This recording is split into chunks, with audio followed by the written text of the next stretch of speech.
Hi guys, how are you doing? My name is Neil. Welcome back to the channel. Today is episode 2 of Gear Chat. That is where me and you just sit down and we talk about gear news, new gear that's coming out. Obviously NAMM is around the corner and there's some big news that's come out last week about ESP Guitars and Slipknot guitarist Mick Thomson. Let's go!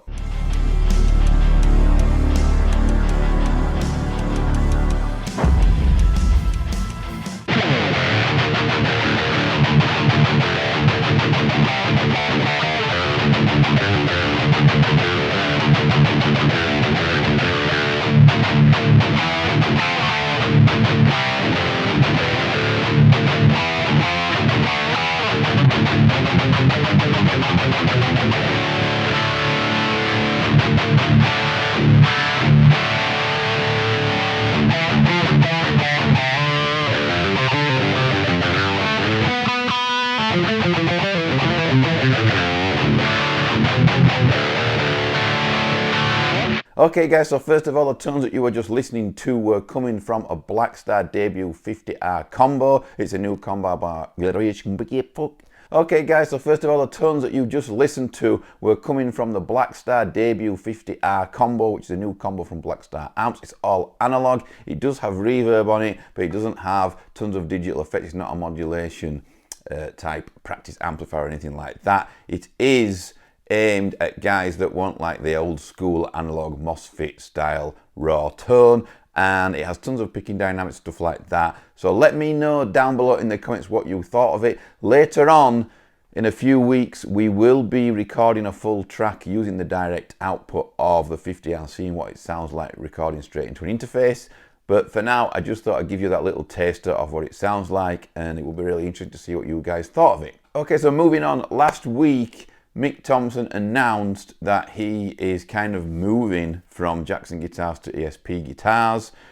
Well, actually his girlfriend or his wife, his partner, whoever announced it, put pictures of him all over the internet, playing on tour in Japan with ESP Guitars. There was a rack of his guitars that you could see.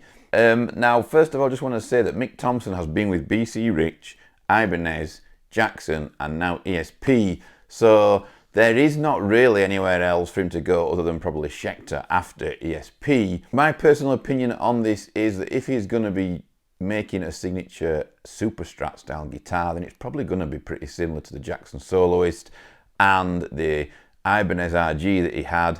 I don't think there's that much between those guitars. Obviously the necks are different shapes, you know, they do feel a bit different, and obviously they sound a bit different, but they are really the same guitar. You know, it probably will be black with white binding, or white with black binding, because that's what he does. That's what he's been doing for years. Who knows, you know, there is an Eclipse on the stand there, on the rack behind him in Japan, and you know, he could be bringing out an Eclipse guitar. Who knows, you know, it's one of my favorite ESPs is the Eclipse. In fact, for those of you guys that don't actually know, I absolutely love ESP guitars, massive fan of ESP guitars, love the Explorers, you know, the super pointy Explorer shape, and I also love the Eclipse guitars. In fact, they're, out of all the guitars I've ever played in my life, one of the guitars that I feel like I actually play the best on, you know, so it probably would make sense for me to get one of those. Anyhow, yeah, so Mick Thomson's been everywhere, you know, he's running out of brands to go to, but what confuses me is that the stage in his career that he's at, I'd have thought he would have considered making his own brand, you know, the Mick Thomson Guitars brand, and then he would basically, all the money that his guitars sell, he would have it all, he would own it, he would get all of that money, rather than just a signature series of guitars at a brand. Because I think that, like Zakk Wylde did it obviously with Wild Audio, but I think he jumped on a bit too late. I think if Zakk Wylde had jumped on the Zakk Wylde Audio way back in the Mafia at times, you know, when the Mafia album was out, the Black Label Society Mafia album, and also around the Ozzy times when he was still with Ozzy and that, I think that was when he was at the height of his career, that era there, and I think if he'd have done it then, he probably would have sold a lot more and done maybe a lot better. I think Mick Thomson, now is the time if he's going to do it. He hasn't done, obviously he's gone to ESP, got a signature series line of guitars coming out, but I do think that maybe he did consider it, I don't know, but like Ola's got solo guitars, Rob Chapman's got Chapman guitars, and I just think that it would have been interesting if Mick Thomson can shift, you know, if he can sell a big enough number of guitars to keep picking these top brands to go to, you know, and they're opening their doors for him and welcoming him in, I think that it would have been a smart option for Mick Thomson to release his own brand of guitars. You know, he will know how many units he sells per year, and he would have known, I guess, whether it is worthwhile. There's a hell of a lot of Mick Thomson Jacksons being sold in the 3-4 years that he's been there. So yeah, it's a weird one, but also Jim Root obviously was also in Slipknot, the other guitarist. He's uses Fenders, and recently Charvels, they're all under the Fender roof with Jackson guitars. So I guess Jackson, Fender don't, you know, have that big Slipknot franchise that they used to have. Now it's split in two again. But yeah, it will be interesting to see what Mick Thomson does. Big fan of Slipknot, not keen on the last album at all. I've listened to it twice, I think, and I've not even been able to listen to it all in one lump because it was just pretty boring for me. But I've liked everything else they've done and seen them tons of times. You know, tons of times I've seen Slipknot. But yeah, very interesting to see what he's going to do at ESP Guitars. And like I say, after ESP, will he be winding down his career anyway and maybe retiring? You know, how long will Slipknot go on for? Who knows? But there is only really Schecter guitars left when you look at the big metal brands that produce guitars. So yeah, while we're talking about Jackson guitars, somebody asked me the other day about my opinion on where I think that they are going and what they are doing and stuff. And for me, I think it was 2021, when the Jackson Green Glow DK2, which is my favourite guitar that I own, I think they reached this peak, this point, Jackson guitars, where they really suddenly caught up, if not took over the other metal brands of guitars out there. They started making guitars in Korea, which are the ash bodies, like the Green Glow behind me, and they were really good quality guitars. They also brought out at the back end of, well, mid-summertime, that same year, 2021, I'm sure it was, they brought out the Wildcard soloists that were made in Korea. I'll put a picture of them on the screen.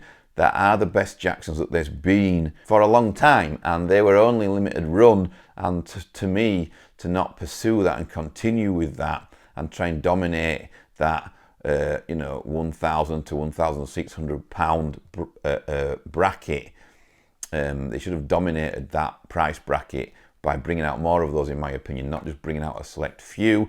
And since 2021, Jackson guitars have not really matched what they did, in my opinion. It will be interesting to see what they do this year. Obviously, NAMM is only around the corner, you know, it's only a few days away, and it will be soon when you're seeing lots of things come up on the channel as I get information back from NAMM and from all the brands and seeing what new gear they have out. A lot of brands have released new gear already. They've released it early before NAMM. Blackstar Amplification have released loads of new gear. I don't think there'll be any more from them. They've released the new 50R combo, which you heard at the beginning of this video, and they've also released the Amp 2, which is over here, which is one of my favorite. Basically, when I plug into anything off camera, you know, probably 90% of the time now, it is the Amp 2 by Blackstar Amplification that I use, because it's just got everything on, you know, that I need. And when you sit down just for a quick jam, you never know, you might just want to go into a lead and have all your effects and everything, or a clean or whatever, and everything's in there. So I use that a lot and I like it, and the tone's great as well, obviously, and it just saves me rigging up, you know, a head and an effects pedal, effects board, you know, or putting something in the loop, and you know, it's quite a long task deciding which head to use and plugging all the effects loop in and all of that business, you know, and waiting for the tubes to warm up and this, that and the other. It's so much easier just to turn on the Amp 2 and jam on that. So that's what I use quite a lot. Okay, so a question that I got asked this week, and it's a really important one, this, I think. It's a question that I get asked quite a lot, is combo versus head and cab. You know, which do you use, which do you prefer? Now, I don't use many combos. Mainly I use them for just practicing here, and they're great, but for me that's what combos are for. I know people do gig with them, and you can gig with them, and there's some brilliant combos out there. EVH, in my opinion, and also the Marshall DSL is a really good combo, but I think EVH kind of dominate that. They've made some really great combos. The 51, 53, 112 and 212 sound great. I absolutely love both of them. So I would advise you to go, if you're going to go into the combo thing, you know, I would advise you to use those because they sound great. Now, the biggest difference for me when I switch from using a head and a cab to a combo is that the combo instantly, whichever combo it is, sounds slightly more boxy, okay? And it's to do with the enclosure that the speakers are in. So I like my Hesu 212 down here. It's in most videos when I demo a head. It's one of my favorite cabs, if not my favorite cab that I've ever had. And what I will say is that when I use a combo after that 212, there's more boxiness. It's not as open, you know, it's not as big sounding. There is this funny boxy tone that I have to adjust to. Once I start using a combo for a while, I'm okay with it. I get used to it. I adjust to the boxiness, which is the only way I can describe it. But I do prefer a cab because the enclosure is bigger. This is what causes it, you know. There's not many combos out there that have an enclosure for the speakers that is as big as, say, a 212 cab. I think the EVH ones that I've previously mentioned is pretty big, it's pretty high, and what you get with combos is they usually go and try and make up for the enclosure with more height rather than keep up with the width and the depth.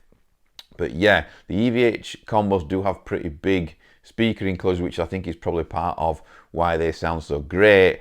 But yeah, some combos obviously are open back as well, and I prefer closed back cabs and combos.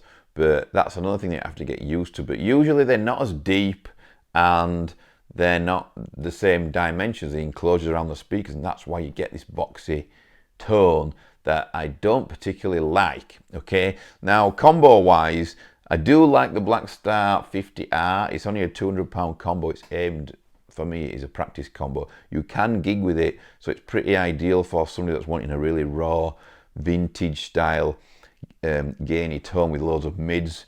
You know, it's pretty good at that, and it's affordable, and it's designed to be affordable, so it's a great starting point for guys that need to get out there gigging and just want to get out there gigging with something that sounds great. But it's not obviously going to compete ever with a head or a cab or anything like that.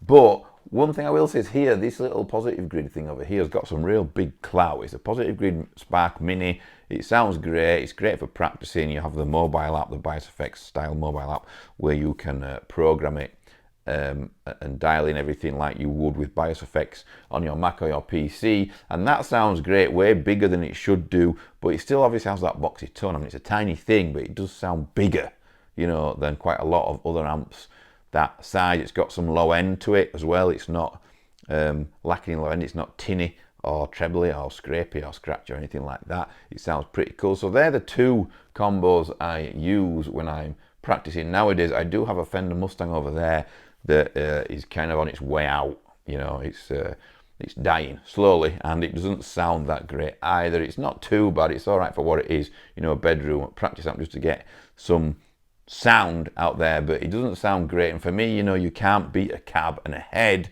And nowadays in the UK, lots of venues have a backline there already, so all you have to do is take a head, you know, which is why the lunchbox heads have become so popular, because you can just carry that little 15-watt head or 10-watt head or whatever, put it on, the background it's already there, and you're not lugging around a great big cab or anything. I don't know what it's like in other countries, but yeah, the decent venues in the UK have a backline there as standard, usually Marshall cabs, something like that, some old Marshalls, which are still pretty decent cabs. So yeah, combo versus head and cab, there's a massive difference. Okay, there's a massive difference, and combos can be quite heavy as well. If you want to get a 212 combo because you want a big enclosure, bigger sound coming out of your combo, then it can get ridiculously heavy. I would go with a head and a cab. It's my preference. Even at home, I prefer it. You know, you can get a 212 cab in most rooms and a 15-watt head, and you're good to go. So yeah, that's my advice on combo versus cab. Okay guys, so it's a short but sweet gear chat this week. Let me know in the comments below what you think of Mick Thomson moving to ESP, but more importantly, let's hear what you think about the Blackstar Amplification Debut 50R.